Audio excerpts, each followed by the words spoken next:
Ako urong dito, and I said I would stake my honor, my life, and even the presidency.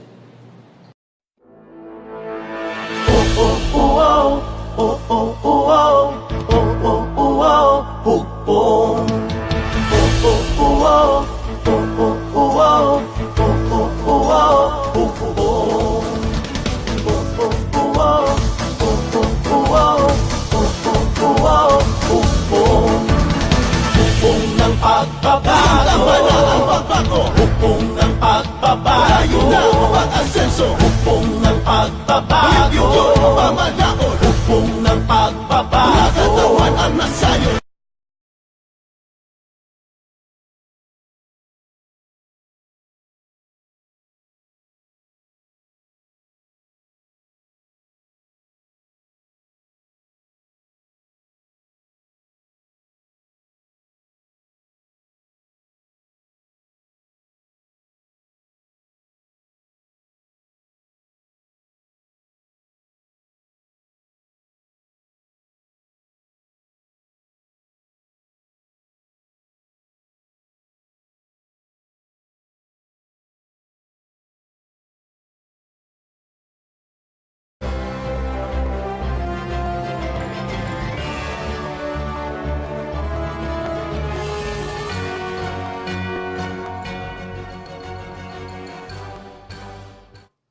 Good morning, Malacanang Press Corps. Good morning, everyone. For today's briefing, we will have some members of the Philippine delegation to the European Union. But before the briefing itself, please watch this short video that they have prepared regarding the recent trip to to Belgium, to Bosnia and Herzegovina, and to Geneva.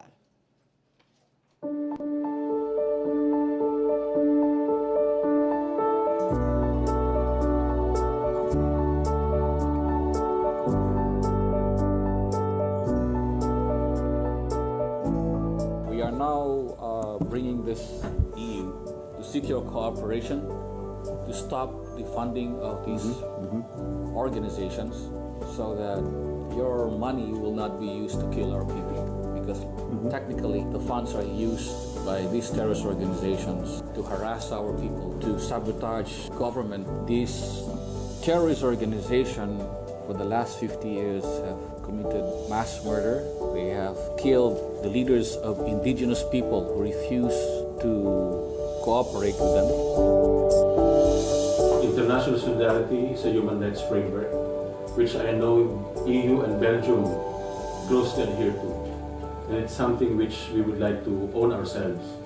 But it is a framework which is now being used by terrorists to get funding.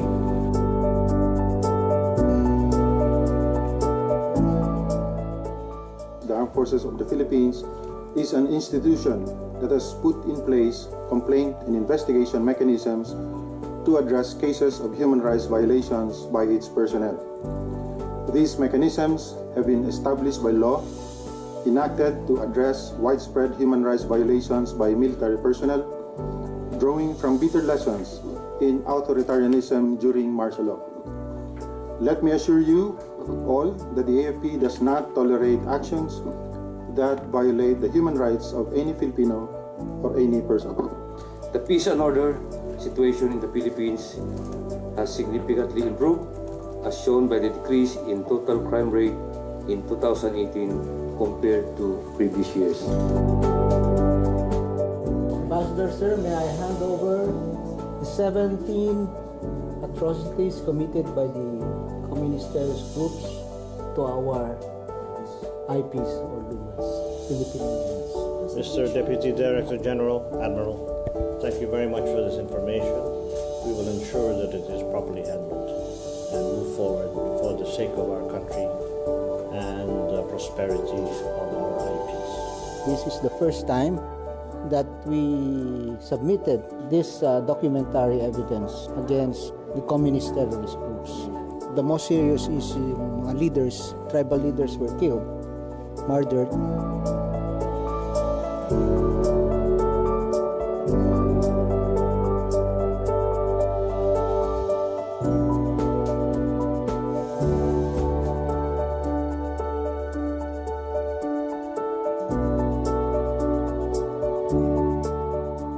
contrary to what you have been receiving in Europe, all the bad things that you've been hearing about the Philippines, those are not true. Press freedom in the Philippines, it's alive and well, and journalists in the Philippines have never been more protected until now. So under the leadership of our President, Rodrigo Duterte.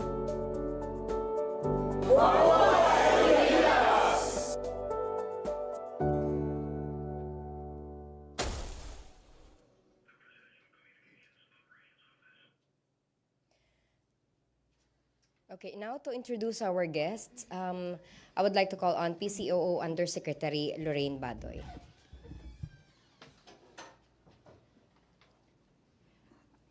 Good morning, Malacanang Press Corps. Good morning, mga kababayan. For over 50 years, we were held hostage, and we had no idea that we were in such dire straits. For every one step we took forward, we were held back 3 steps. And however hard we tried, we couldn't seem to make any progress. In fact, the harder we tried, it just seemed like our efforts were never good enough, and we watched in helpless despair as our country slid slowly but surely into the dark pit, while other countries around us, our ASEAN brothers and sisters, found their stride, got to flap their wings and soared, leaving us in the dust. Our men and women in uniform have known the reasons for quite a while now, and have held a huge piece of the puzzle because they were at the very front lines of this protracted war waged against country by the communist terrorist group, the Joma Season-led CPP, NPA, NDF. They've seen for decades the abuses and the treachery of this terrorist group, how they wreaked havoc on the Filipino people, from the poorest of the poor to some of our biggest private companies, from threatening to burn down equipment and structures if these companies didn't cough up and pay the revolutionary taxes they imposed, to the actual destruction of this equipment and structures, like the blowing up of bridges and communication towers. There's also been rape, pillage, the burning down of our schools, the using of our indigenous brothers and sisters as shield, mass murders they've committed to cleanse their own ranks, torture and murder, and then to put the blame on government, to paint faithful public servants as traitors. They've also seen how the political opportunists in our midst took advantage and formed unholy alliances to further their political agenda, no matter if it doomed our country further. It was therefore with great relief that those in the know heaved a big sigh of relief when the President created Executive Order Number 70, which is the creation of the National Task Force to End the Communist Insurgency that has bedeviled our country for over 50 years now. The order dated December 4 reads in part, there is a need to create a national task force that will provide an efficient mechanism and structure for the implementation of the whole-of-nation approach to aid in the realization of the collective aspirations of the Filipino people to attain inclusive and sustainable peace.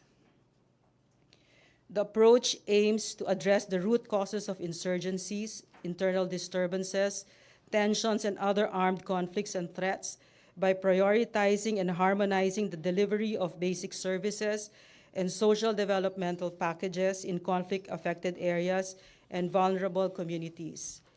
The only Philippine president who has taken on the country's real problems has taken on this huge problem at a level no other president has, whole of nation, and by going to the very roots of the problem and hacking those roots off. One of those roots is the funding the CPP, NPA, NDF has been getting through their legal fronts, like the Rural Missionaries of the Philippines, Karapatan, and the Ibon Foundation. To be able to get such funds, it was necessary that they paint such a dire picture of the country and to pull numbers and statistics out of thin air to, for instance, make the war on drugs seem like a bloodbath with their latest made-up number, 30,000 killed, and to make a wildly popular, highly trusted president seem like a butcher, a dictator, a misogynist. In order to perpetrate this scam, the Joma Season-led terrorist group, the CPP, NPA, NDF, had to keep the poor and to create havoc and obstruct progress. It was therefore time for the National Task Force to reach out to our brothers and sisters in the European Union and to tell them of this betrayal. The money that they thought was going to the poorest of the poor was in fact being funneled into the pockets of Joma Season and his cohorts, and that in effect they were funding terrorism and poverty in our country via a highly sophisticated global network that spans continents and that uses the international solidarity framework as cover for their horrific activities here and abroad.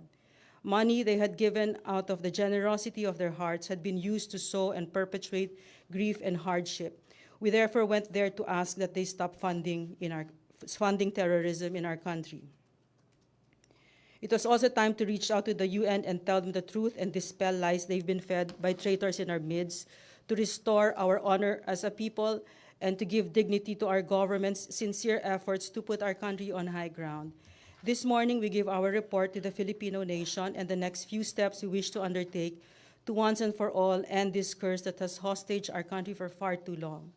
It is our hope that the time for endless political bickering ends when it comes to this whole-of-nation approach.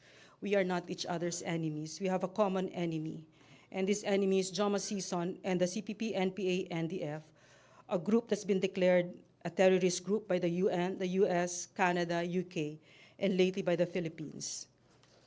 Ladies and gentlemen, without further ado, it's my honor to introduce Armed Forces of the Philippines Deputy Chief of Staff for Civil Military Operations, Brigadier General Antonio Parlade, Undersecretary and Executive Director of the Presidential Human Rights Committee Secretariat, Undersecretary Severo Catura, Presidential Communications Operations Undersecretary and Executive Director of the Presidential Task Force on Media Security, Undersecretary Joel C. Egco. Thank you.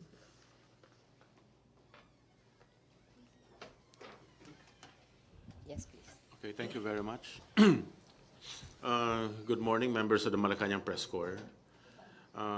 First of all, I would like to thank the PCOO for kindly inviting us, our office, particularly the Presidential Human Rights Committee Secretariat, to take part in their information campaign caravan, which we deemed as an important opportunity to preserve the integrity of the information coming from the Philippines.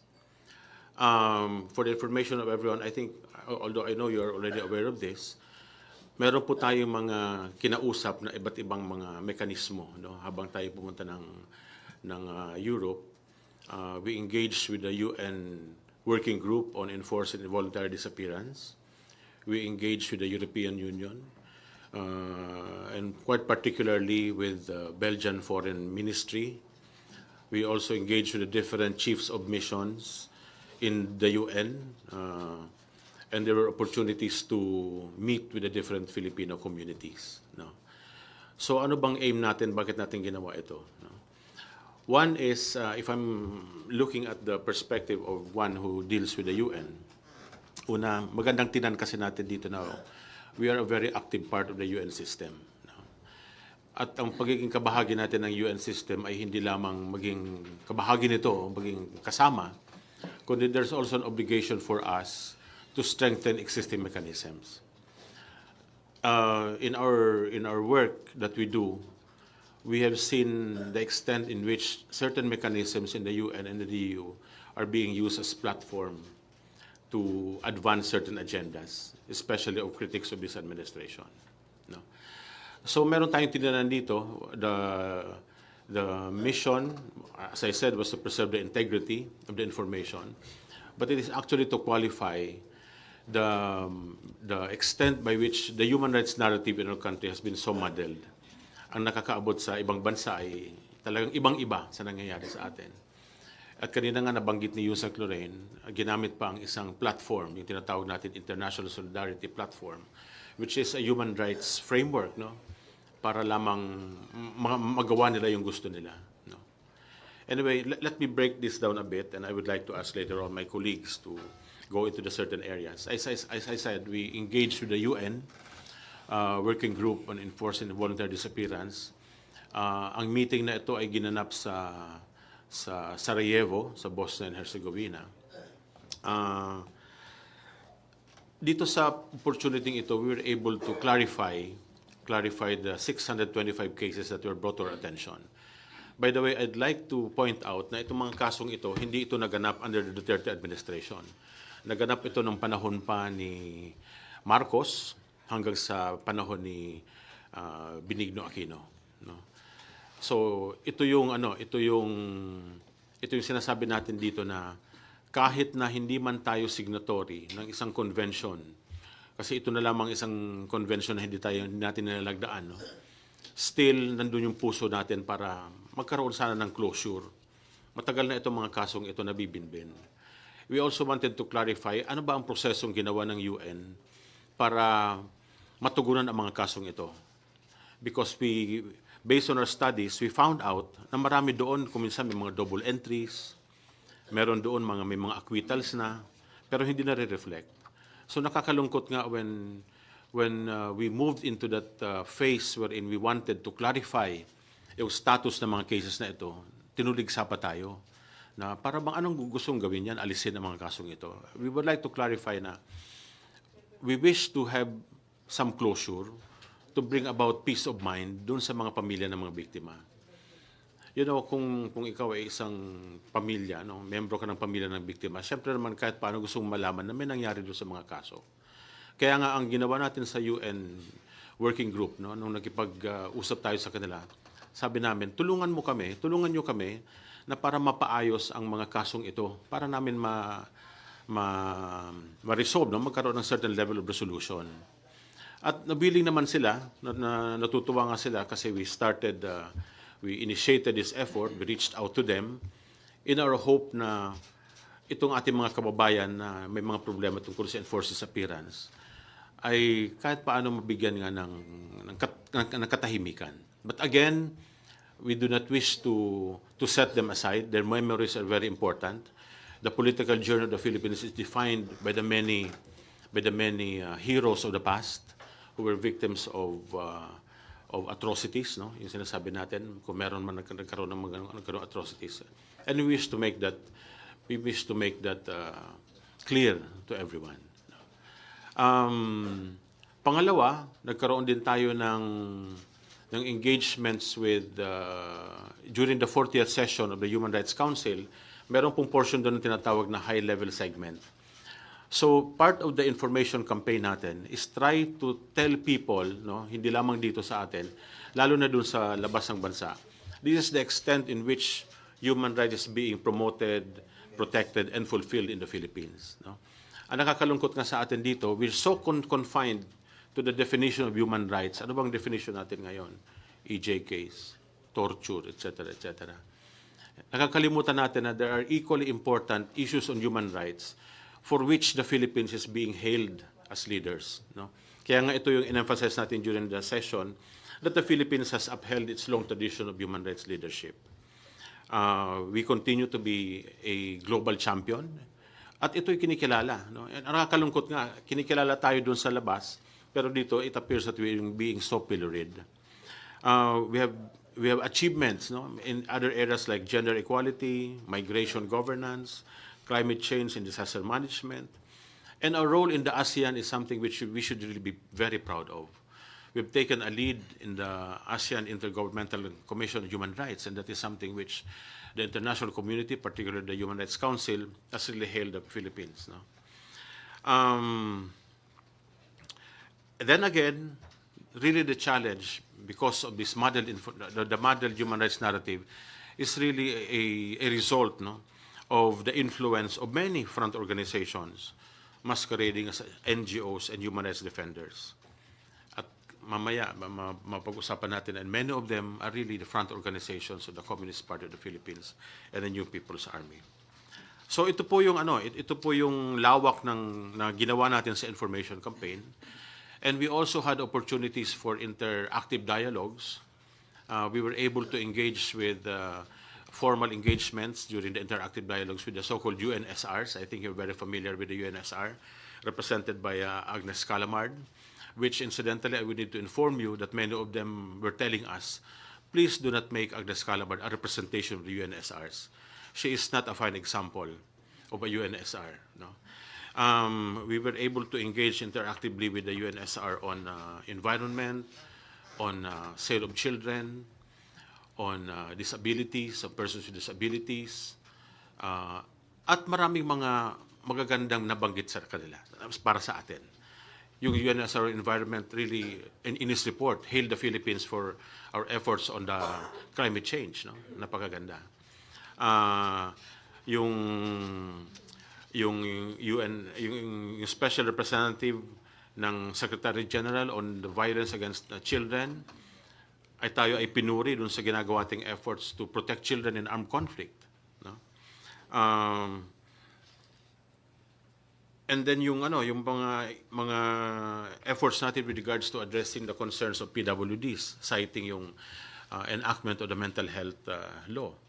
So ito yung nakita natin na opportunities for which we could be able to expand awareness, no, of people. And it was also an affirmation by the international community that we are doing things right. So, again, gusto ko magpasalamat sa PCOO for that opportunity na binigay sa amin para kahit paano naging kabahagi sa information campaign na ito. At kahit yung mga kababayan natin sa ibang bansa, at least malang namulat, no, na ito yung ginagawa natin sa hanin ng human rights. And again, babalikan natin, itong human rights narrative natin ay kailangan natin isulong na maayos. At ang challenge dito is really how to address the negative information coming from other groups that are very critical of this administration. Thank you. Thank you so much, Yusek Katura. Now let's hear from General Parlade. Okay, magandang umaga po sa inyo lahat. Probably I'll give you some of the slides that we showed dun sa UN, sa Bosnia and sa Geneva and then the EU para lalong maintindihan nyo kung ano yung engagement, anong itsura ng engagement na ginawa namin sa Europe. But these engagements all started when the CPP celebrated its 50th anniversary last December 26. So nakita natin na napakatagal na nitong insurgency na ito at yung grupo ni Joma doon sa Utrecht, halos hindi natin nagagalaw. And true enough, sa ating pagre-research na nakita natin na ang dami po ng funding na nakukuha nitong mga organizations na ito, specifically from the European Union. Ang nakita natin na very clear is the release of some 622,000 euros para dun sa rural missionaries of the Philippines. And they're proudly displaying the logo of the European Union without the EU knowing na ito pala yung mga front organizations. So nung nag-research kami, we engaged the ambassador of EU in Manila and we found out that the EU is also planning to release another 1.3 million euros para doon sa mga succeeding projects nila. Also, being undertaken by the rural missionaries of the Philippines. So medyo nabahala tayo dahil baka sa laki ng natatanggap nila, lalong matagalan itong insurgency na ginagawa, pinipilit natin na matapos, especially now that we have this National Task Force. So naging magandang opportunity yung invitation ng United Nations for the Philippine government to present its case on the 625, yung missing na 625. Merong 117, this was the 117th session of the working group on enforced and involuntary disappeared persons sa Bosnia. At meron ding invitation sa Geneva on human rights also. Kaya minarapat namin na i-engage na yung UN and then yung EU dahil paulit-ulit yung invitation, wala tayong pinipresent na data sa kanila. At ang umiiral naman na narrative ay yung narrative ng mga makakaliwa, especially these organizations like Karapatan and Ibon, at ginagamit nila yung UN system at yung kanilang koneksyon sa UN system para itong message ay yung mga hindi magandang balita na ito at saka yung mga fabricated reports nila paratingin sa UN and sa European Union. So ganun ang naging kwento, but I'll probably show to you some of the slides that we presented. Can you flash the first slide, please? Actually, on the 625, next slide po. Yung sa 625, we emphasize to the UN that many of these 625 probably disappeared during the purging years of the Communist Party of the Philippines, which was from the period 1983 to 1986. Inamin po ito ng Communist Party of the Philippines sa kanilang anniversary statements. Bago lang itong anniversary statements na ito, compilation of anniversary statements. At kung nababasa nyo po, inamin nila dyan that they tortured and murdered more than 950 of their cadres. 950 po, more than the 625 na hinahanap natin. And true enough, nung ginraf natin ito, inanalyze natin, many of the 625 disappeared during this period. Mga 80% po nang nawala, hindi nawala nung martial law, but nawala during this period, 1983 to 1986. So pinakita namin yung link at naging guide ito ng reference ng United Nations at sila naman ay kumbinsido, hindi naman to gawa-gawa ng AAP. Ito po ay nakapublish by the way sa revolutionary website nila ng CPP NPA. Sige po, next slide.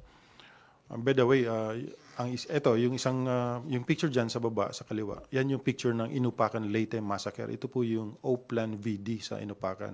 Yung sa Samar, yung Oplan Zombie, matindi rin yun.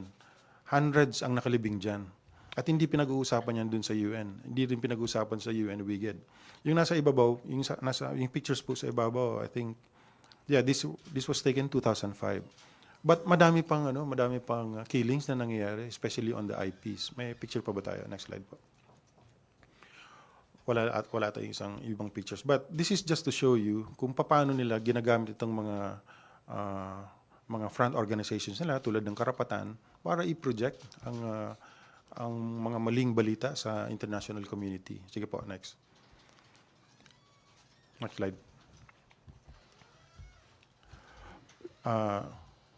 This is just to show you how robust this structure of the enemy is.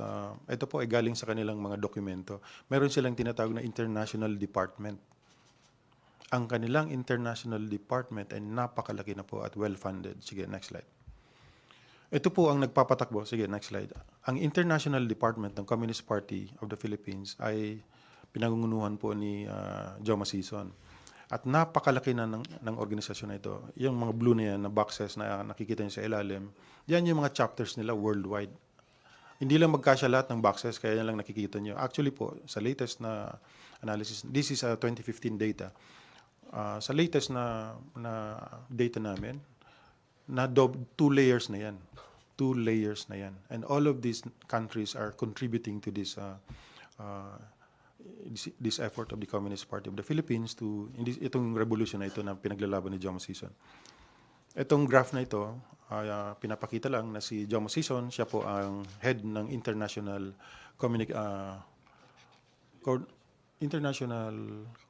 Coordination Group, ICG. I have here a document signed by Joma Sison inviting all these members throughout the world, including all these ILPS organizations or affiliates, kasama yung IBON, Karapatan, KMU, lahat ito nandito sa listahan na ito. Kung gusto yung tingnan, nasa website po nila yan. Kaya ako'y natatawa dun sa mga lumalabas na balita na red tagging daw yung gobyerno, yung NICA red tagging. No, hindi po. Si Joma ang nag-red tag ng mga organization na ito. Kasi linagay niya sa kanyang website itong mga organisasyon na yan. But anyway, sige po, next slide. These are just some of the officers at makikita nyo sa buong mundo, yung mga pangalan na yan, well represented ang maraming bansa dyan. Next slide.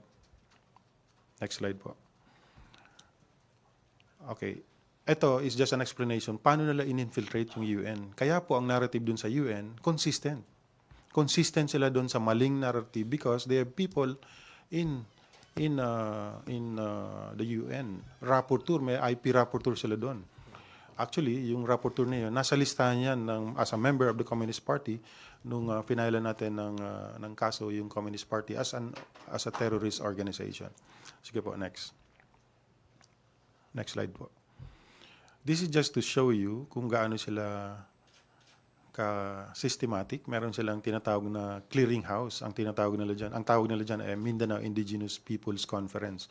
Yan po ang clearinghouse ng lahat ng project nila sa Mindanao. At meron kang nakikita dyan na Mindanao Interfaith Services Foundation Incorporated at nakikita nyo dyan yung Rural Missionaries of the Philippines. Ang Rural Missionaries of the Philippines ay mga madre po yan. mga sisters siya na nagpapatakbo nitong mga projects na ito. One of them is being funded by the European Union, and when we engaged the Belgian Parliament, we found out na meron din pala silang malaking pondo na binibigay dito sa mga organization na ito. But please take note, ang end state nila doon ay dalhin ang kaso sa i-internationalize yung kaso. I-try ang ating presidente o kung sino mang presidenteng nakaupo sa International People's Tribunal. So yan ang objective nila. So talagang sisirain nila kung sino man yung nakaupo para i-try dito sa International People's Tribunal. Of course, hindi na nakalagay. Ay isa sa mga objective nila talaga is yung talagang mag-generate ng funds. Sige, next. Next slide po. Sample ng isang product ng Ibon Foundation. Napakalinaw dyan kung anong objective nila. Ang nakapirma dyan si Murphy. But really, the objective of this is to portray the sitting president as a tyrant, as oppressive. Sige, next. Next slide po. Sample ng kanilang mga pamphlets. Nakalagay dyan, save our schools. Ano bang schools ang gusto nalang i-save? Ito po yung mga salugpungan schools na nagtitrain ng mga kabataan para maging radikal. Nagtitrain ng mga bata para maging rebelde. At ito po, dala-dala ko rito, yung kanilang mga manuals, mga ginagamit nila sa salugpungan schools and Al-Kadeb, produced by Ibon Foundation. Kung i-share ko ito sa inyo mamaya, makikita nyo kung paano nila rin-radicalize yung mga estudyante as young as 9 years old, 7 years old, para eventually maging cadre nila. Okay, sige po, next. Another slide. But ang common dito sa mga slides na ito, dun sa mga pamphlets na ito, yung word na donate. Donate, donate, donate, support. Even this communication of JOMA on the International Assembly or Congress sa Hong Kong, magkakaroon na naman sila ngayong June, nakalagay doon, please make sure that you pay your dues and then so pera talaga. It's all about money. Kaya nga sinabi natin sa last interview natin na I think this is really a big scam that we have to uncover. Sige po, next. I think that's the last slide. Okay, isang sample din ng produkto ng Ibon, portraying the president as the least, $81,000 na workers or jobs ang na-generate ng ating presidente. Nung tinyak natin sa PSA at saka sa DOLE, napakalayo po. Hindi yan yung accurate na representation nitong, of course, yung jobs that was generated during the time of the president. So bottom line, magaling po silang mag-fabricate. And these materials, this literature are well funded by these organizations, by these governments in Europe, including the EU. At kinakailangan pong malaman nila ito. So yun po ang pinaka-purpose, isa sa mga purposes actually ng ating pagpunta doon sa UN and EU. Thank you, General Parlade. Now we have Yusek Egco.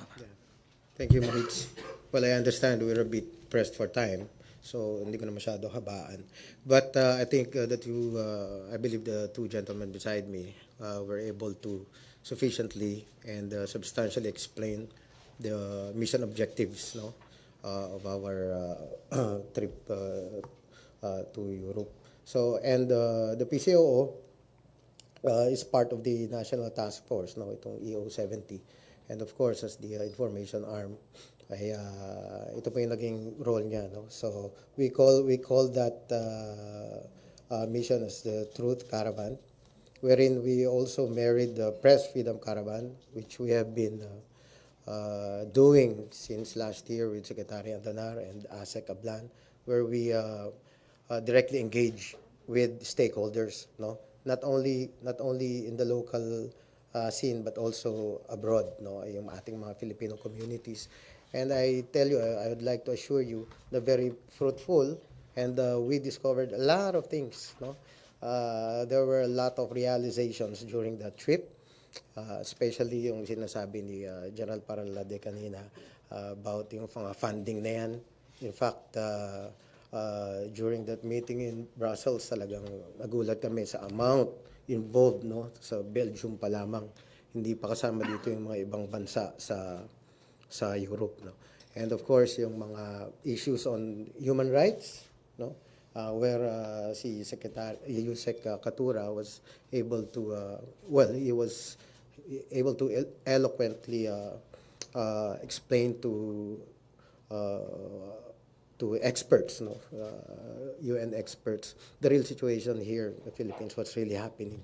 And sabi ko nga sa kanila, we did not fly halfway across the world to tell them lies. No, so what we did was actually, I'd like to borrow your term, preserve the integrity of information of what's really happening in the Philippines. And paulit-ulit din naman po namin sinasabi na kulang talaga. In fact, hindi kulang, hindi lang kalahati, minsan baligtad pa yung impormasyon na nakakarating talaga doon. Hindi minsan, madalas. No?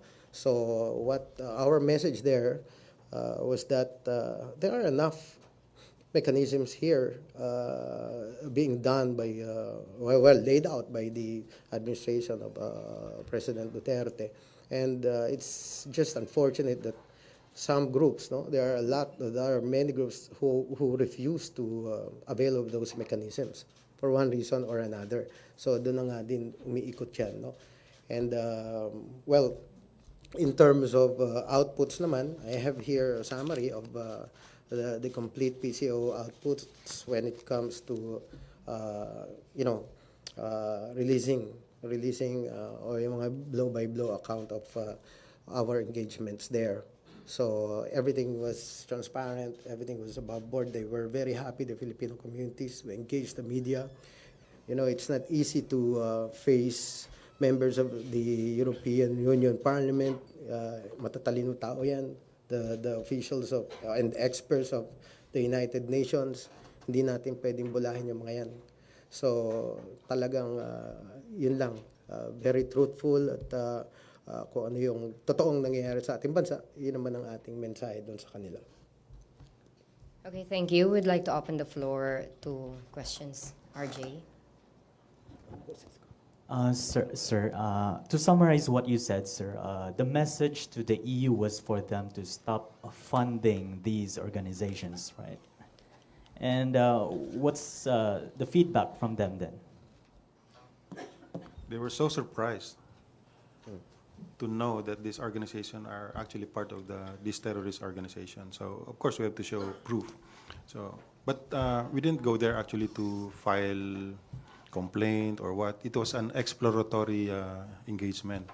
And kaya very maganda yung response nila at nung naintindihan nila, nagbigay sila ng commitment na they really have to stop this because they don't want to be seen as providing support to these terrorist organizations. They will no longer fund these organizations. Oh, no.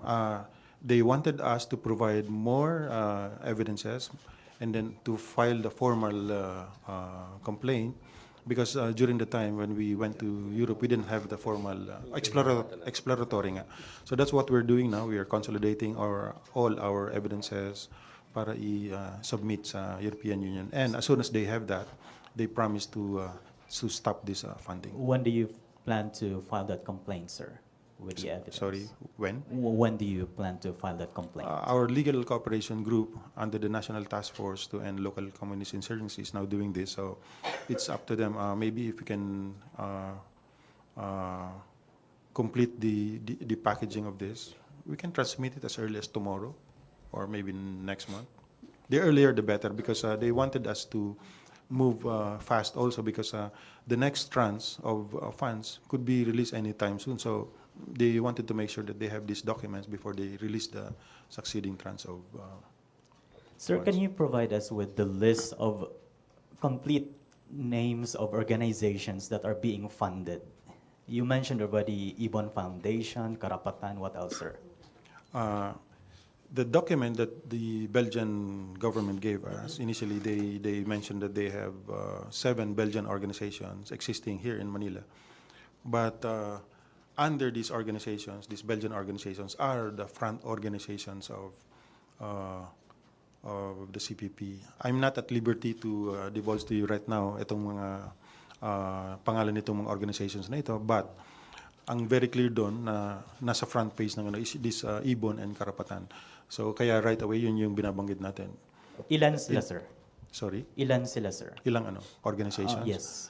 I don't know. Actually, we're still finalizing the document exploitation of this, and parang nakaka-30 na organization. Around 30. Baka sa last na pag-uusap namin, mga 30 na. Baka sabi nila, sa Mindanao pa lang yun. Meron pang Visayas, meron Luzon. So, I don't know, maybe abot sa daan ang organization na pinupundahan nito. Thank you, sir. Thank you. Next question. Ace. General, I remember the same message you already relayed during the past administration about some groups being front organizations, being leftist organizations, infiltrating international groups. What's the new message this time? Apparently, hindi ba sila na-convince dati? Kasi meron din mga ganito dati.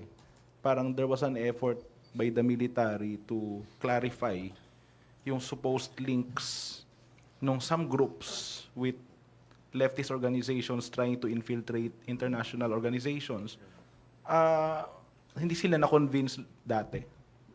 Kailan ba itong sinasabi? Kasi, anong time frame nito? Dati Panahon pa, ni Presidente Aquino, Arroyo, dati nang sinasabi ng military na itong groups na to are front organizations and they are trying to secure funding from international groups and they're internationalizing issues.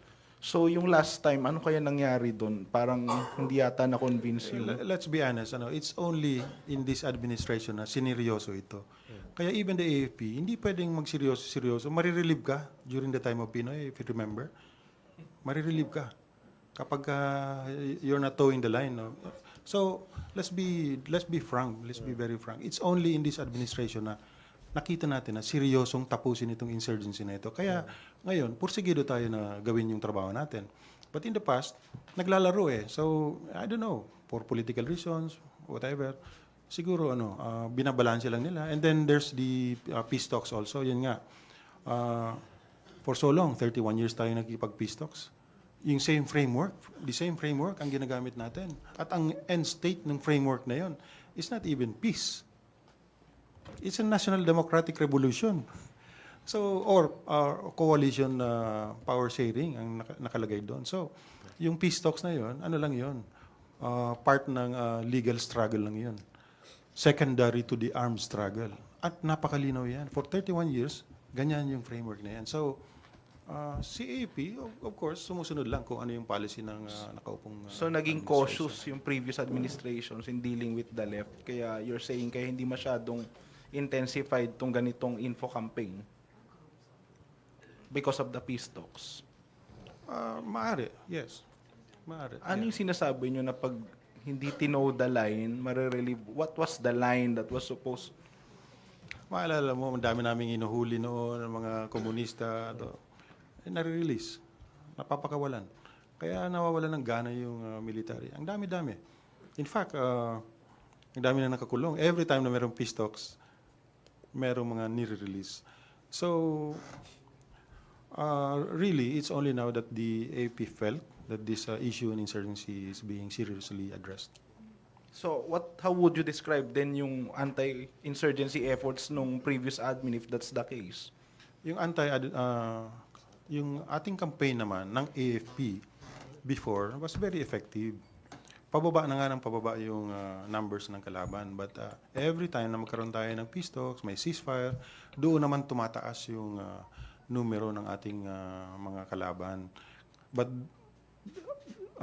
in the past administration, hindi masyado yung whole of nation. Now, talagang whole of government plus the society. So whole of nation talaga tayo. So this time, lahat na-address, including yung recruitment sa mga schools, including yung mga issues ng mga IPs natin.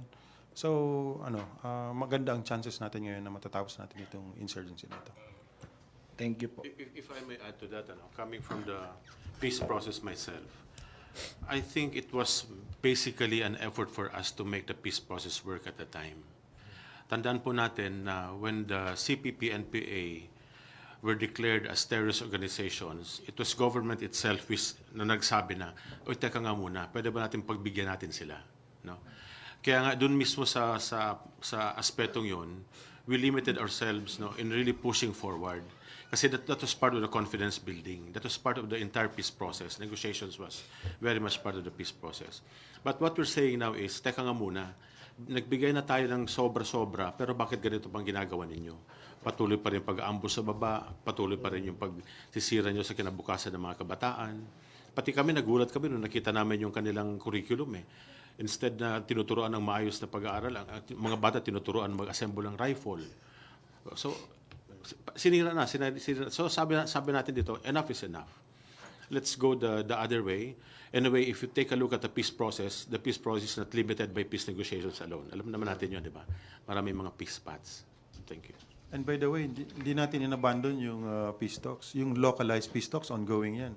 At napakaganda ng result. At yun ang ayaw ni Joma kasi nagiging irrelevant sila doon sa Utrecht. So kaya pinipilit nila na magkaroon uli ng peace talks with them. But hindi. Let's give this opportunity, these local officials to deal with these local communists kasi yung issue, mas alam nitong mga local leaders natin. So grounded sila. So napapag-usapan ng mabuti yung mga issues. Kaya yun, napakadami na po ang nagsusurrender. 14,000 na sa last count namin, I think 14,000. Thank you. Ina?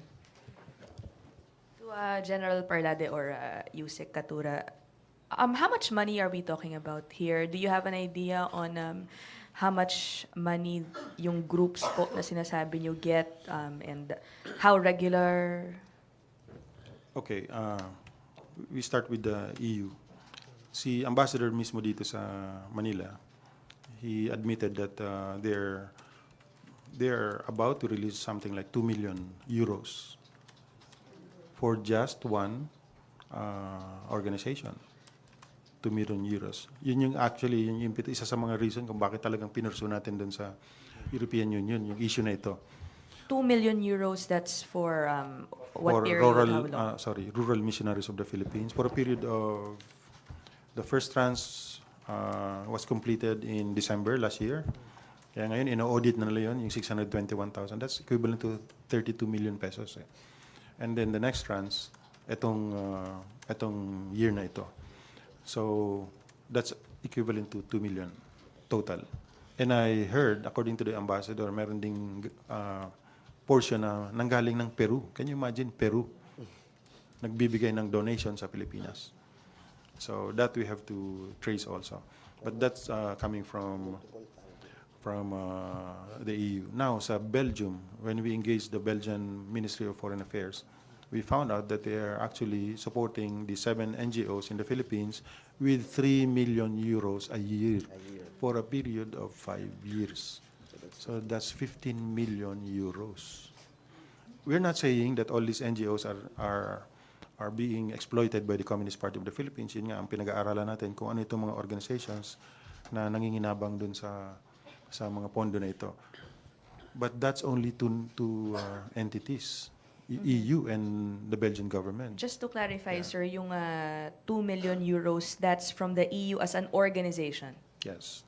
Okay. And then, yung sinasabi nyo pong 7 NGOs with 3 million, that's 3 million euros each? No, for the seven NGOs. For the 7, yeah. 3 million every year for 5 years. Yun yung Yes. sinasabi. For the 7. Okay. And one of those organizations na sinabi nila, na-admit nila is MISFI and Al-Qadeb. Kaya naalala naman namin yung EU, yung funding ng EU dun sa because this is the same group that the EU is funding. So si Belgium at saka si EU, they're funding one project. So it could be that there's a second double funding scheme or even triple funding scheme. So that's what we want to find out with the other countries. Baka nagbibigay din sila ng support dito sa the same project na ito. Okay. Sir, speaking of that, you mentioned kasi, you used the word scam earlier. Are you referring to a money-making scam which you hope to reveal? If so, how does this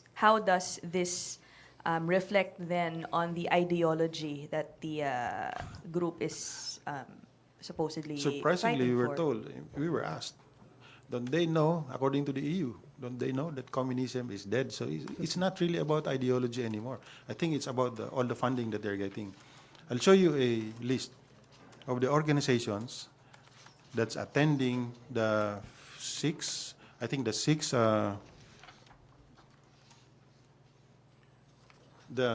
international assembly This is an assembly of the International League of People's Struggle. Magkakaroon sila ng 6 or 7 sa Hong Kong. This one is from the 5th. And this is a 3-page list of organizations. Hindi ko papangalanan, otherwise sasabihin nila, red tagging na naman ako. But this is from their website.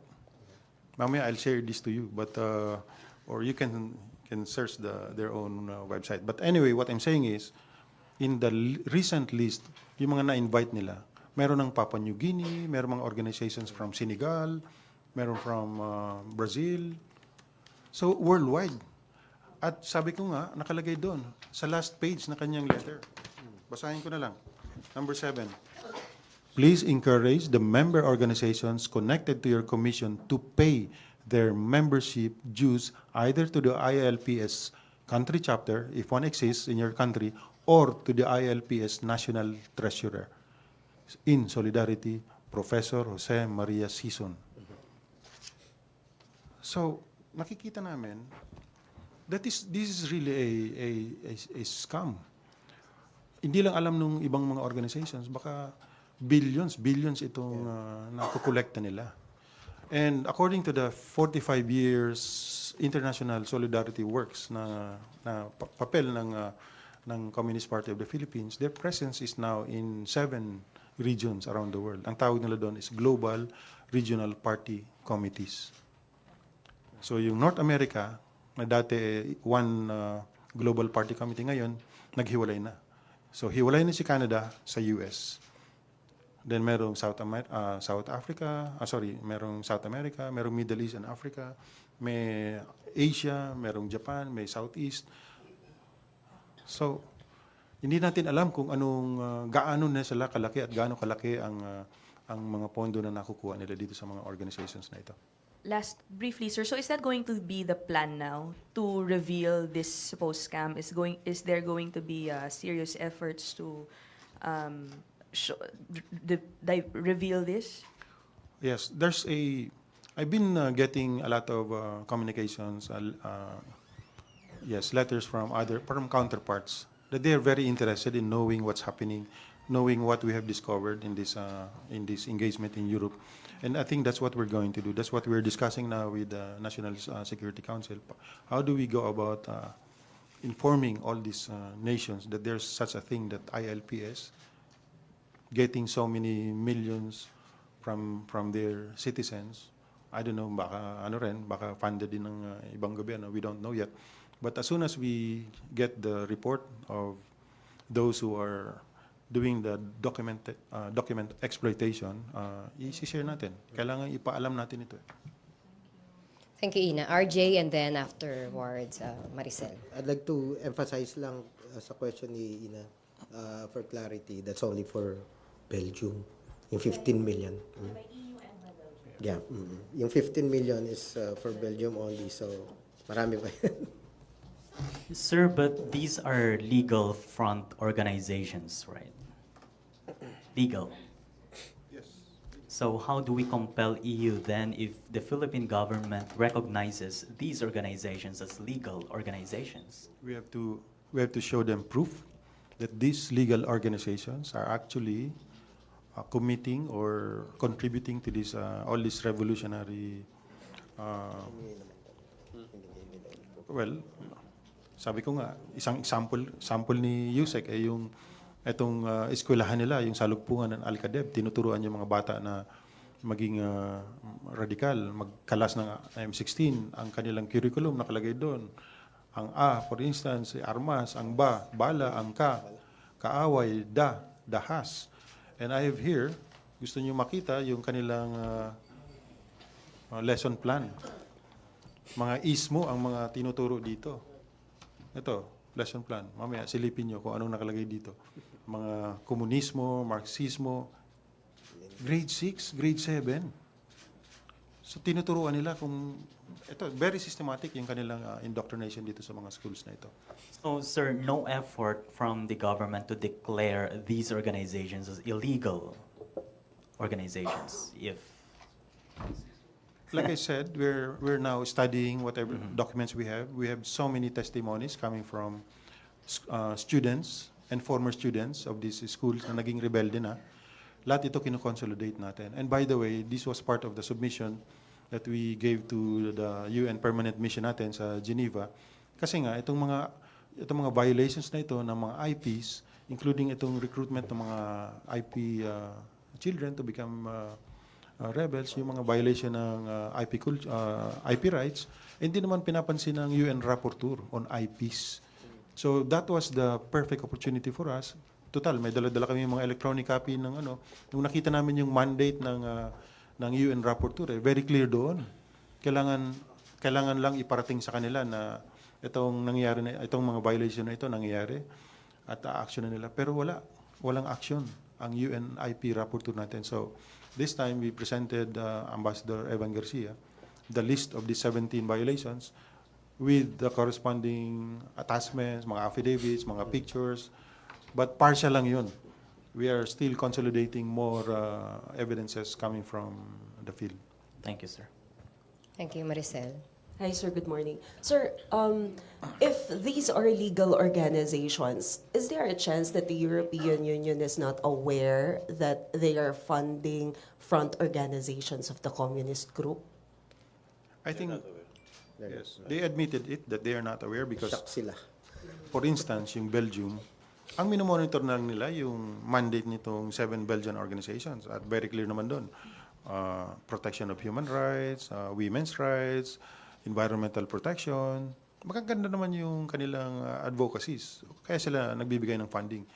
Hindi na nila inaalam kung ano yung mga organization sa ilalim nitong mga Belgian organizations, yung mga local organizations na sinusuporta nitong 7 Belgian organizations. But you mentioned earlier, sir, na merong 7 NGOs na fina-fund nila for 5 consecutive years na. So if that's the case, gaano na pala katagal yung posibilidad na pinupondohan nito yung mga front organizations?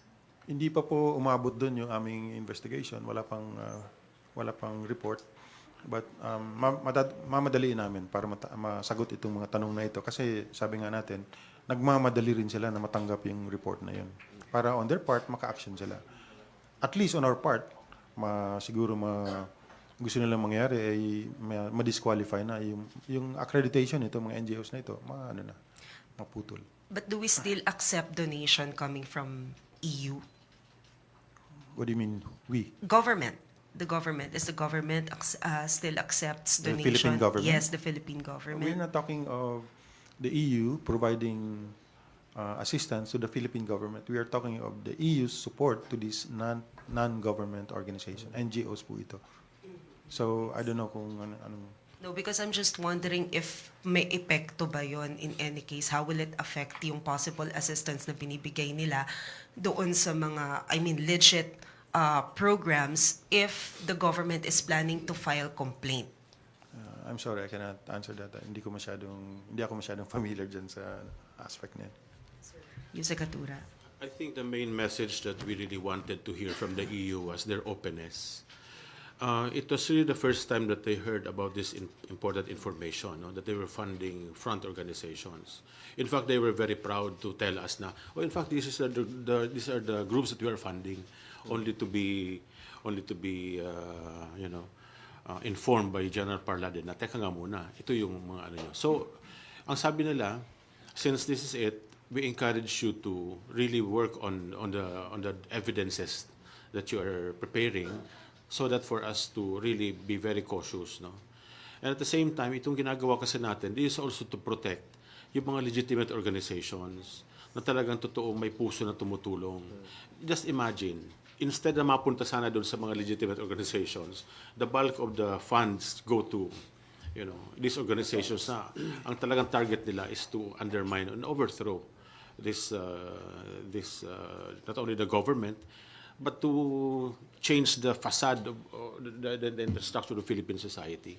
Kaya nga kung minsan iniisip mo nga naman, mahirap makipag-usap sa isang tao na ang agenda niya is sirain ka. So how could you come up with that? But then for years, sabi nga natin, for years, we tried to extend the hand of unity, a hand of reconciliation, dahil nga may peace process. Pero at this point, sabi natin, enough is enough. Masyadong malaki ng at stake sa kinabukasan ng ating mga kabataan. Thank you po. Thank you. RJ. Sir, those materials that you mentioned, general, lesson plans, the way they teach their kids at schools, is there anything illegal about it? I think I'll have to show this to you and you read for yourself para ikaw magsabi kung... No, sir. You said they are teaching communism, they are teaching to become radical. Basahin mo na lang. RJ, Siguro, ano? yeah. I think yung point natin dito is, one, communism is an ideology that is accepted worldwide. No, walang problema yan. But if you cross the bounds of you go towards violence, doon na maging problema. In fact, the main message natin sa EU was, alam nyo, we respect the ideology of communism, but your counterpart in the Philippines is doing you a great disservice. No, ginawa nyo ng terrorist ito. Hindi yun ang gusto nila eh. Kasi ito yung mga taong gusto magpabago ng lipunan pero sa maayos na paraan. So I think there was that agreement, no, during the discussion, and they were also quite surprised. Kasi iba yung ano eh. Kung makikita mo, no, ginagamit nila yung word na international solidarity. And that is a framework which is accepted globally. You use international solidarity because it's an obligation of developed countries to help developing countries. Kaya lang ang ginawa nilang platform ito to make use of that generosity of the EU countries para kumuha sila ng pera. No? In fact, meron nga triple funding, double funding. So they were able to take advantage of that. Ang sinasabi naman ng EU, alam namin yun, pero hindi namin alam yung extent na ginamit yung aming pondo. In fact, nagulat nga sinabi nga namin sa kanila, you know, we appreciate what EU is doing. We appreciate what Belgium is doing. But we could not wish to think to ourselves that EU and Belgium are funding terrorism in the Philippines. Doon sila teka muna, hindi pwede mangyari yun. But that's the reality eh. That's the reality, and that is the truth that you wanted to tell them. And that was the essence of the information campaign that we wanted to push. Sir, what's this school again? What do we call this? Salugpungan schools, Alcader, merong tribes, may clans. These are schools for terrorism? No, I did not say that. These are alternative learning schools na pinutap nitong mga rural missionaries, ng mga organizations na allied sa kaliwa. Supposedly, para turuan yung mga kabataan kasi merong pagkukulang ng eskwelahan sa mga malalayang lugar. But you will be surprised, many of these schools are actually inside the guerrilla bases, the guerrilla zones. So hindi sila accessible dun sa mga teachers natin, sa DepEd. So it's by design na nandun sila. So yun. So yung curriculum nila ang nagpo-produce ng mga radikal. Natututo naman silang magbasa. Natututo naman sila eh. Kaya yun nga lang, ang abakada nila is armas, bala. So yun. Ang isang sample nilang isang declarative statement, halimbawa, ang sundalo ay human rights violator. Yun. Malinaw yan doon sa mga dokumento nila. Kung ikaw ay nagugutom, ang sagot, matutulog ka na lang, magsusumikap kang parang ma-overcome ang iyong gutom o magtrabaho para o umalsa. Yan yung mga choices doon. But I'll show you all these documents para kayo mismo ang at sabihin nyo kung tama ba itong curriculum na ito na pinapatupad ng mga schools na funded nitong mga rural missionaries of the Philippines na ito. And Thank you, sir. Besides, if I may add, sir, bukod doon sa mga dokumento hawak ni General, there are former students nitong mga schools na ito na lumutang naman na sila at sila na mismo nagkukwento. Kakaiba talaga yung, kumbaga tayo no araw, merong mga PE pag Sabado, pagka Friday, kanila, iba, talagang pinapawak sila ng nuturuan paano mag-dismantle ng barrel. No? So, hindi na PE yun. So, sarili silang ROTC. Kaya lang, mga maliliit itong bata eh. Yan ang problema dyan eh. So, sa kanila nagagaling yung mga... may sarili sila. Okay. Other questions? Ace? Okay.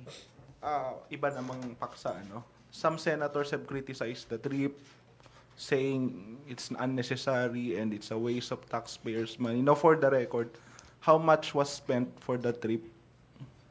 Kung sino po makakasagot. Hindi naman kami nag-usap kung magkano ang nagasto namin. But basically, Nag-utang pamasahe, of course, hindi naman libre yung pamasahe, mag-hotel ka, pero dahil maliit lang yung per dime ng gobyerno, nakikitira na lang kami sa mga kaibigan namin. At kumakain kami doon sa, kumbaga, yung bangketa para makatipid. That's true. Ang mahal ng ang pagkain sa Europe, ang hotel sa Europe. Hindi natin kayang pumunta doon. Pero hindi fair, mali yung na yun junket. Sabi nga namin 4 times, 5 times nang iniimbita ang AFP, ang Philippine government, na sagutin itong mga katanungan na ito ng UN on yung WIGED. Ngayon na pinuntahan natin, sasagutin natin yung mga issues, magiging problema pala, magiging issue pala yun. So, saan ka pupunta? Okay. To give you an idea, sa trip na yan, natutong kumain ng noodles si Yusek Lorraine. Diba? At kami, share-sharean lang kami dito. Yung mga, you may ask members of the Filipino communities doon. Awa nga sila sa amin Diba? Sabi nga nila, actually, may isang doktor doon na sabi, kakaiba kayo dahil, well, practically, doon na kami halos nakitira sa kanya. Kikain. So, pero hindi mo quantify kung magkano ba talaga. Pamasahe, konting accommodations. So gaano kamura? Hindi, do you have figures kasi para meron tayong eksaktong sagot? Kasi pwedeng sabihin, what can be mura to you, baka hindi mura sa kanila. Or mahal sa inyo, hindi mahal sa kanila. Let us just look at it this way. Gumasto ka. Sabihin mo ng 1 million or 2 million. But in the process, you're able to prevent the funding worth 2 billion or 1 billion.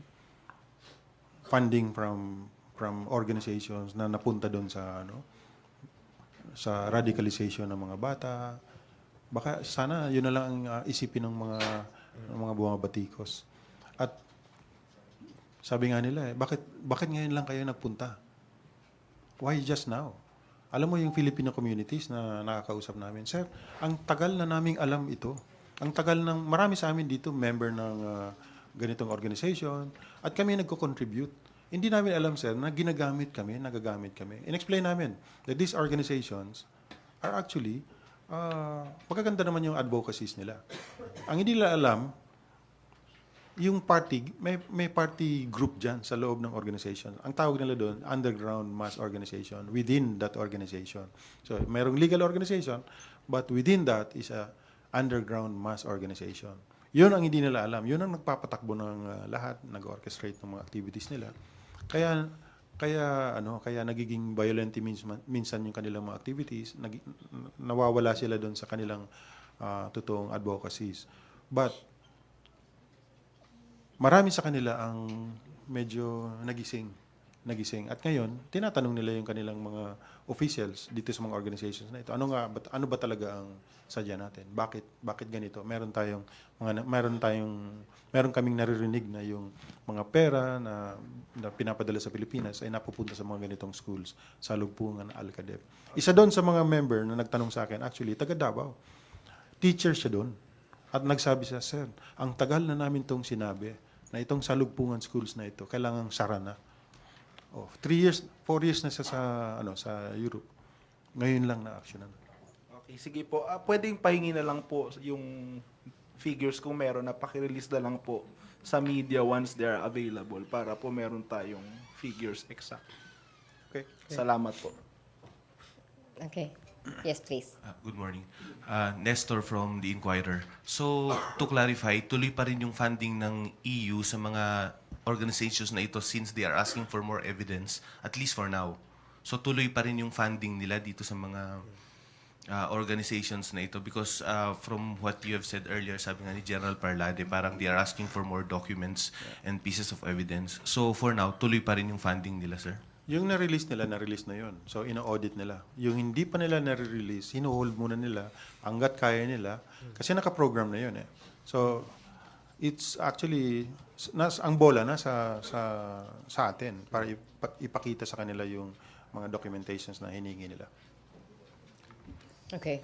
Any other questions? Satisfied, MPC? Okay. So, thank you very much. Thank you very much, General Parlade, Yusek Catura, and More. Yusek Eko. Meron pa ba? May gusto pa magtanong? Or you still have other... Gusto ko lang i-clarify, ano? Okay. I have this list. Marami niyang umaalma, red tagging. Lumang kwento na yan. Si Joma na nga nagsabi na front organization sila. Tapos, ang kino-quote nila, yung mga AAP na nagsasabi na, hindi. Basahin nila or pakinggan nila yung statement ni Joma. At si Joma nag-tag sa kanila na red. And by the way, ito yun. Yung sulat ni Joma, nandun yung mga pangalan ng kanilang mga organizations na member nitong ILPS. At hindi si AAP ang nagsabi nito. Hindi ko nga babanggitin kung ano itong mga to. Basahin nyo at tanungin nyo si Joma kung totoo ba na pirma niya ito at saka ito yung mga listahan na ito. So, yan yung ano ngayon, kailangan maintindihan ng taong bayan, yung dual revolutionary tactics ng kalaban. Kailangan maintindihan nila yon na yan talaga ang paraan ni Joma Sison na nakalutang yung kanilang legal front organizations, pero ang ginagawa nila, I'll cite an example, KMU. Red tagging sila ng red tagging. Sino ba ang nagsabi na front organization sila? Di ba si Joma Sison? Okay. Ang KMU po, hindi naman lahat ng members niyan komunista or masama. Hindi. Meron dyan party group sa loob niyan na yun talaga ang nagpapagulo dyan sa KMU niyan. Ang dami nating mga kaibigan na KMU member. Marami din sa kanila hindi aware na ganun. Kaya ang nangyari doon sa Davao, nag-away yung KMU nung namulat sila, doon nila naintindihan na ina-exploit sila ng Communist Party of the Philippines. Kaya nag-away. Yung isa gustong isara yung factory, yung isa gustong buksan, hindi. Kami ay nagtayo ng union para yung ating mga benefits, privileges na legitimate naman ay ma-address. Hindi para mawalan ng trabaho. Kaya sila nag-away-away. So, yun. At ina-explain natin sa ating mga kababayan na there's such a thing called the revolutionary dual tactics. Ang sinasabi nila, democratic organization sila. But actually, mga violenteng organization ito within that organization. Yun lang ang dapat na maintindihan ng mga organization na tinawag ni Joma na mga front organizations. Hindi lahat ng members noon ay mga masasama. Madami sa kanila, majority of them, in fact, nasa 95% nitong mga members nito walang kaalam-alam dun sa ginagawa ng 5 tao within that organization or within that chapter. Ito yung nagpapagalaw, ito yung mga galamay ni Joma Sison at ito yung dapat na ma-identify nila. Ang pwede nilang gawin, actually, pumunta sila sa police siguro, isabihin nila, sir, member ako ng ganitong organization, hindi ko alam na kami ay na-infiltrate na, willing kaming tapusin na itong insurgency na ito, tulungan nyo kami kung paano.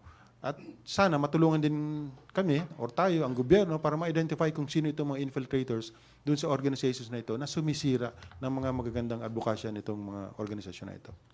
Thank you po. Very nice. Okay. General Ed Arevalo of the AFP is also here if you have any other questions.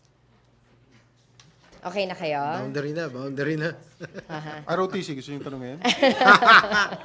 Okay.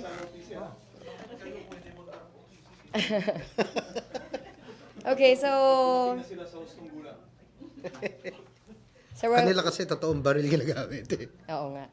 Sir, we're okay na? May pahabol pa daw si Ina. Did you have to explain about the EJ case? I mean, it was mentioned in one of the opening statements earlier. And if so, how did it go? PNP. Basta sa AAP po for the last 5 years, 0 violation ng AAP. 0 human rights violation, torture, disappeared persons. Wala. Wala na silang makuhang issue, so gumagawa sila ng kwento. Gusto nilang buhayin yung mga past records ng AAP na wala naman kaming kamuwang-muwang. 1987 po ako naging sundalo . Ang pinag-uusapan natin martial law years. I would like to believe that there's already an appreciation of what we are doing in terms of addressing the anti-illegal drug problem in the country. EJ, I'm sorry, sir, just to clarify my question. EJK is in relation to the drug war because, Yes, that's of correct. course, it's That's an correct. issue. Oo. That's Kasi alam naman natin yon na during the past administration, hindi mo ini-equate ang EJK sa drug problem. No? Nung nagkaroon na lang tayo ng bagong problema under the Duterte administration, nung wala sila makita na EJK under the old definition, isinama nila, nilamp nila yung mga drug killings, no? Drug-related killings. It has been a struggle for us to explain that before the international community. However, during the last engagement by the Philippines with the European Union in relation to the EU GSP Plus, System of Preference Plus, no? Kung saan tayo we are being measured in terms of 4 areas, human rights, labor rights, environment, and climate change, as it relates to how we deal with our trade relations. No? Shinif na nila ang usapan ng EJKs or anti-illegal drug campaign doon sa governance. No? So parang sinasabi nila dito is, teka nga muna, let's take a look at the anti-illegal drug campaign issue as a problem on governance. So that's slowly shifting yung concern natin with EJK. So nagkaroon sila ng appreciation na, teka nga muna, oo nga pala, dapat pala ganitong pananaw ang dapat tingnan natin sa problema ng EJK. So dito, we are seeing, sabi ko nga, we are seeing an appreciation coming from the global community, and we see it as a very positive development. At least nakakapag-focus tayo. Of course, there are still interest groups who want to pad the figures, but then again, madali lang naman may explain sa kanila at alam na nila. No? Kasi alam natin na may lumalabas na 27,000 kuno, but we're saying na may 5,000, but you already clarified that, and I think that's well explained. You clarified it, and what do you think you were able to convince them that it's not an issue that they should be concerned about, the UN, during this trip po, sir? Alam mo kasi ganito yan, a major aspect in human rights, no, is accountability. No?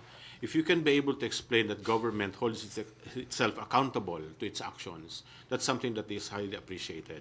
Kaya nga isa doon sa mga ginawa ng EU delegation, which unfortunately hindi na ako nakasama, is to explain before the chiefs of mission what are the different accountability mechanisms of the country in addressing these problems. Kasi it has been part of the series of fora which tried to address the issue of anti-illegal drug campaign. So I would like to believe na na-address yun. Part of our contingent are members of are officials of the Philippine National Police, and they made a presentation about that when we faced the heads of missions. So successful, you're saying, and you clarified and were able to address all their concerns. There were some questions raised, there were yung interaction, but at the end of the meeting, satisfied naman. Ang maganda kasi diyan, yung dialogue ends up in something which is, hindi siya tapos. Ibig ko sabihin, yung sinasabi natin na, hindi kami makikinig sa inyo. At least there's already this large window of openness na kung saan tayo pwede mapag-usapan yan. And the gauge in that is also the way that we have seen yung mga posts dito sa bansa natin ng mga Western European countries na nagkakaroon ng Yusek Eco used the word satisfied naman po dun sa explanation. Was, and I ask this because just recently, the UN High Commissioner for Human Rights, Ms. Bachelet, said that the Duterte drug war should not be used as a model by any country. So how then could you say that you were successful or they were satisfied with the explanation if one of their chiefs gave out that Yung statement? engagement with the heads of mission, let's treat it separately, and the one in latest statement ni Bachelet, it's being addressed right now. It's already being addressed already. But I'd like to assure you that during malaki yun malaking gathering, yung mga heads of missions. It was General Jair Fidel of the PNP who made the presentation sa mga ganon. So iba-iba kasi yung assignment sa amin. So it might have, the discussions there, your efforts there might not have been enough. Is it safe to assume because of Ms. Bachelet's remarks, which came after your attendance there? It would have been different if he was there, or I mean. Let's just say that all efforts are works in progress. Kasi iba rin yung sa leadership, iba rin yung approach doon, at iba rin yung doon sa general membership. At kung titingnan natin sa general membership, the mere fact that you were elected to a fifth term speaks highly of what we are doing. And of course, we are not a perfect state. No? Meron talagang, kahit ano naman sinasabi niya na meron mga flaws, but then again, there are success stories na pwedeng i-highlight yun. So, mas malawak ang pagtingin. Kay Madam Bachelet, kaya nga sabi nga namin dito, the mere fact that she has been able to utter that compels us to really push for the information campaign na dapat makarating sa kanya. Yes. There's a different dynamic surrounding the president, no? Sa Human Rights Council. It's a totally different approach that we should try to consider later on. Okay. Thank you, sir. Okay, thank you, Ina. Baka may pahabol pang questions. Wala na? Okay na talaga kayo, ah? Okay, so that's it. Thank you so much, MPC. Thank you to our guests, Yusek Egco, Yusek Katura, and General Parlade. Back to PTV Studios and Radyo Pilipinas.